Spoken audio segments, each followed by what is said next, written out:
Playing games by yourself can be fun for a while, but playing with your friends is even better. While online gaming is at its peak right now, couch co-op is always fun when you're with good company. However, some games do not strengthen friendships, they tear them apart instead. Before we begin, don't forget to subscribe to TheGamer and ring that bell to be part of our exclusive notification squad. Without further ado, here are 6 Nintendo games guaranteed to ruin friendships.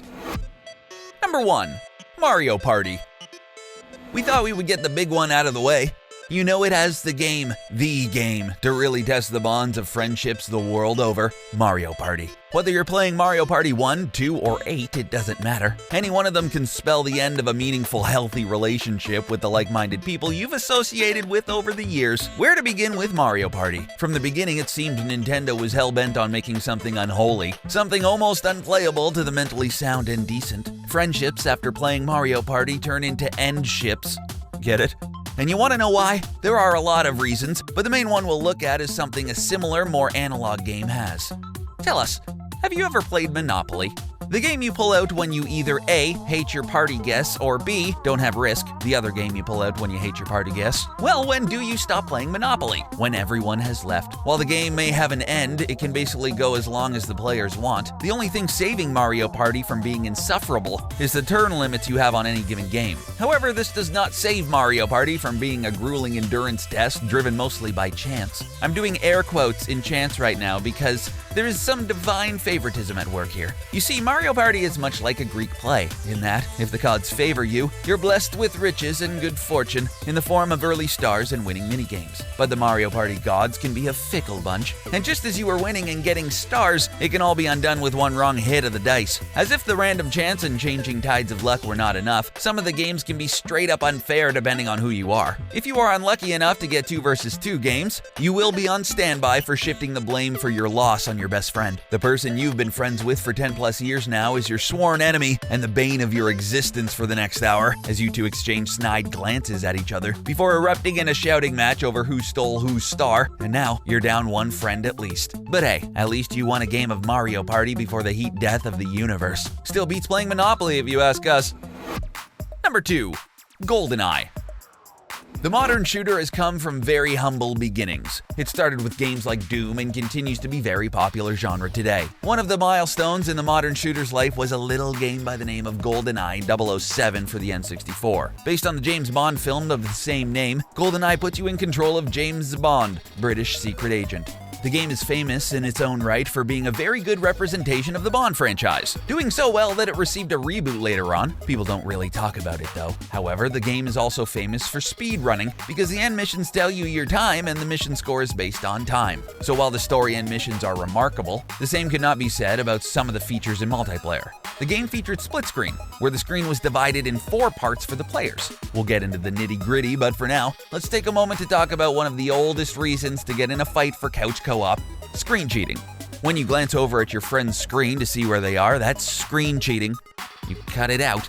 Now, to be fair, depending on how big your TV is, the section of the screen you get for split screen are pretty small, and perhaps you can't help but peek over to see how your friend is doing. Accidents happen, but if there's a pattern, then maybe it's no accident. Either way, screen cheating is an easy way to start a fight when playing Goldeneye. And now, perhaps for the more obvious reason, people absolutely hated Goldeneye multiplayer: Odd Job. The short assassin with the razor hat made it into most playgroup unofficial rules: no odd jobs. You see, while Goldeneye was a first-person shooter, it lacked the full range of motion most shooters have now. Aiming required a combination of buttons that were just unnatural for the N64 controller. Thankfully, most of the models for the game were relatively the same size, so hitting someone did not require an intense amount of aiming. The problem with Odd Job was the fact that he was smaller than the rest of the characters in multiplayer. This meant if an Odd Job got close, you would have a pretty hard time aiming at him while he either shot or karate chopped you to death. It soon became a common phrase in small groups of friends to outright ban Odd Job. Or they would agree if one person was Odd Job, then everyone would be Odd Job. Number 3. Mario Kart. Blue shell. That's it. Moving on. Okay, fine. We'll talk about Mario Kart. Even though the series has been around for 8 games, the feeling is still bittersweet. Perhaps Mario Kart could be called one of the best multiplayer games to play with friends, and in that right, it earns the title of the worst. What does Mario Kart offer in terms of multiplayer? Well, there's the racing, of course, where you encounter all of the minor annoyances of regular racing. Rubber banding, where no matter what you do, one or two racers are always just behind you, ready to overtake you if you make a single mistake. And the pseudo-randomness of the items you drop, where if you're in a good position, you'll probably just get bananas. Nothing is quite as frustrating as driving along to try and pass someone and hearing that jingle. You know the one, the star jingle. It's quiet at first, and then it gets louder and louder until, BAM! You get blindsided by a rainbow-colored Wario on his way to steal first place. Of course, if you were just playing yourself, all you would feel is the shame of being hit by an NPC, but no one had to know. We'll keep your dirty little secret. However, say that was your friend who hit you. Prepare for an onslaught of jeers and insults to your mother, among other things. You leave my mother alone, she's a saint! Then after all is said and done, prepare to look for new friends because more likely than not, your friends are jerks. Want more examples? Okay, here you go. They seem to hold on to the lightning bolt up until you need to make an important jump before using it and forcing you to fall back into last place. Move, man. Move. Another mark of a true friend, saving the blue shell for just when you're about to cross the finish line, robbing you of that all-important win and showing you his true colors. And that's not why I love you. You were just a means to an end, buddy. And your friends will gladly exterminate you if it means they get to be in first. Okay, maybe you don't want to race with them anymore. Thankfully, there's always battle mode. Starting in Mario Kart 64, battle mode gives you the chance you need to exact your revenge on your friends who starbombed you. Nope, turns out it's just another mode to start arguments and end friendships. Thanks, Mario Kart. Number 4, the new Super Mario Bros. Man, Mario is on a roll with these. He can bring people together just to tear them apart. Mario, you son of a... For the longest time, the Super Mario Bros. Line of games has been your standard run-of-the-mill platformer. In the past, there has been multiplayer, but really it was a glorified game of horse. Could your friend complete the level or not?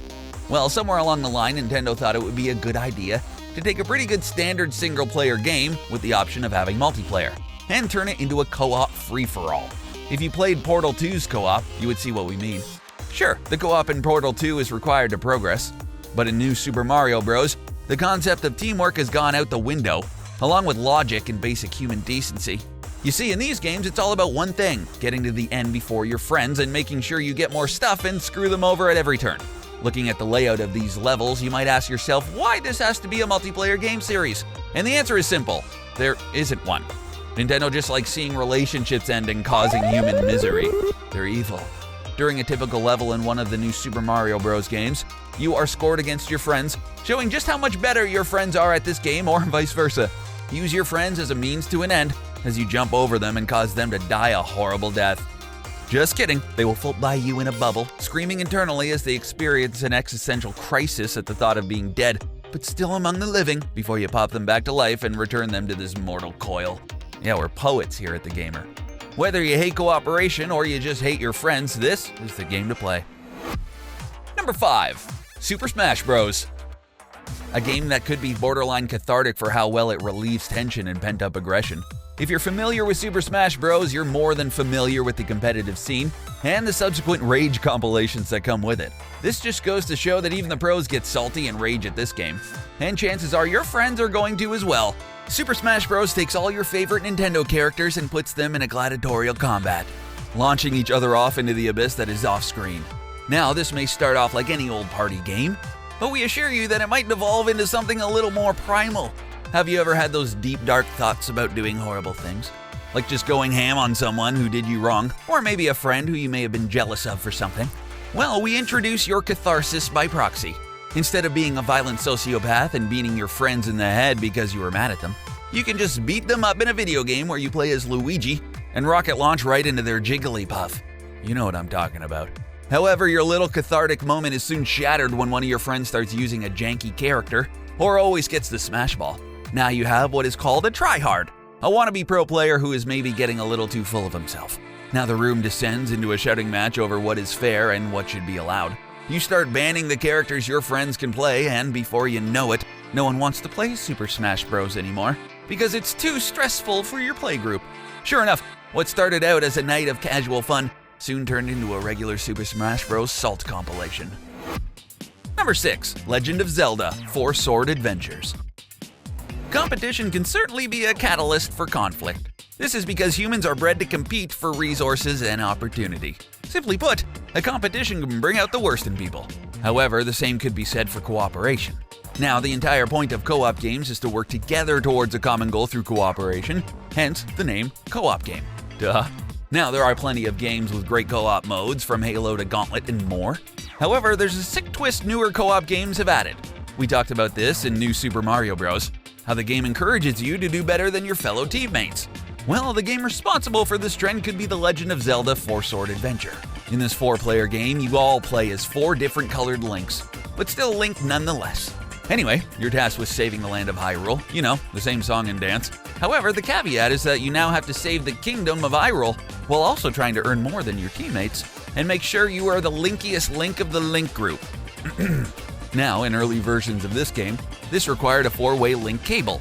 Back before wireless, you had to eventually use a link cable, which was mainly used to trade Pokemon with. However, when this game was released, the 4-way link cable also came out, meaning not only did you have 4 copies of this game, you also needed a link cable. To top it all off, the progress could only be made on one person's game. This meant the 3 other people you had were screwed out of having a completed game. Thankfully, this was changed when the game made it to GameCube. But it only solved one problem. There was still the game-ruining resource hoarding and friendly fire that could take place. Simply put, 4 links is 3 links too many. Has a game ever ruined one of your friendships? Have you and your friends played any of the games we mentioned? Let us know in the comments section below. Don't forget to subscribe to TheGamer and hit the little bell to become part of the notification squad to keep up to date with all our exciting content. Thanks for watching.